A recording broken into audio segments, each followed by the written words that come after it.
سێ ساڵ تێدەپەڕێت بە سەرنجامدانی ڕێفراندۆم لە کوردستان و کەرکووک و ناوچەکانی دیکەی دەرەوەی ئیدارەی هەرێمی کوردستان.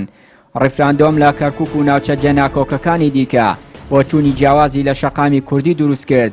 بەشێکیان پێیان وایە کاتی نەبوو دەبوو ئامادەسازی زیاتری بۆ بکرایە و خوێندنەوەی زیاتر بۆ دوای پرۆسەکە و دەرەنجامەکانی نەکرابوو. بەشێکی دیکەش پێیان وایە ڕێفراندۆم کاتێکی گونجاو بوو چونکە مافی هەر تاکێکی کووردە داوای دەوڵەت و کیانی سربەخۆی خۆی بکات.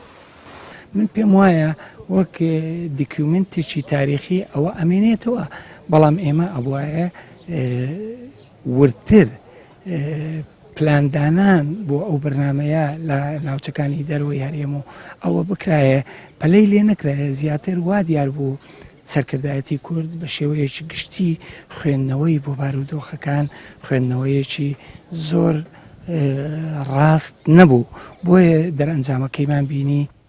هەردوو بۆ چوونەکە هاوڵاتیان ئازادن لەوەی ڕای خۆیان دەرببڕن، بەڵام من بە بۆچوونی خۆم پێم وایە ئەو بۆچوونەی کە پێی وایە کە ئەبووە ئامادەسازی زیاتری بۆ بکرا ئەکراکە دەرفەت هەبوایە و بارودۆخی سیاسی و دیموکراسی گونجاوتر بووە ئەکرا ئامادەسازی زیاتری بۆ بکرایە، بەڵام لە ئێستاشا کە ئەوە کراوە هیچی کەمتر نییە لەو ڕێفراندۆم و لەو ڕێر چارەنووسسازانی کە دەوڵەتانی دنیا داوێنە لە پێناو مافی چارەنووسی خۆیانە و پێشم وایە ڕێفراندۆم یەکێکە لەو مۆرکەکانی تری کە کوردبوونێکی دیکەی بە کەرکووکدایەوە پێم وابێ ئاکرێ پێی ناوبنی شاکاری سەدەیەک یەکێک لە شانازی هەرە گەورەکان کە هیچی کەمتر نیە لەو هەموو قوربانیانی کە لە پێناو پاراستنی خاکی پیرۆزی کەرکووک بەرامبەر بە تیرۆریستانی داعش داومانە و هیچی کەمتر نیە لە بەرەنگاربوونەوەی سیاسەتی فاشیستی ڕژێمی بەعز کە لە ساڵانی ڕابردوو ئەمەیان بەسەر کورد هێنا و بەرامبەر بە کورد ئەو سیاسەتانیان پەیڕەو کردووە.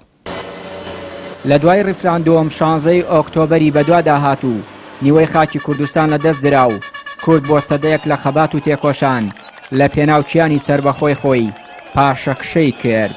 ما کاتی خۆی ڕای خۆمانوتووە بەڕاستی لە خەڵکی ڕۆشنبیری کەرکووک لەگەڵ ڕێفراندۆم نەبووین و دەرکەوت دەرەنجامەکەی لە چەند ڕۆژە دەرمان کردووە. یەکێ لە ڕۆکان ئەوەیە جارێککە تۆهمەدان بە یەکتری و تەخوینکردنی یەکتری بە تایبەتی لەلایەن ئەو دوو حیزبەوە جارێکە زیندوو بووە وەکو ساڵانی 66 و 96 و ئەمانە ئەمە خراپ بوو.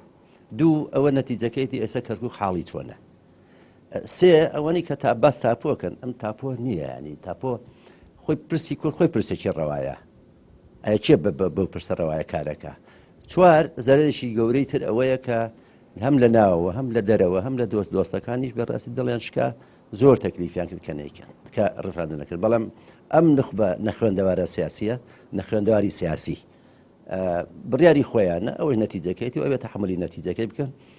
چاودێران پیان وایە ڕێفراندۆم و 16 ئۆکتۆبەر دوو شکستی گەورە بوو بەسەر کورد داهات، هەر بۆیە کۆمەلگای کوردیان وەکو هەمیشە دوولەت و پەرت کرد، بۆیە بەشێک لە یەکێتیش پیان وایە ڕێفراندۆم هۆکاری لە دەستدانی کەرکووکە و پارتیش پێی وایە 16 ئۆکتۆبەر هۆکاری سەرەکی لە دەستدانی خاکی کوردستانە.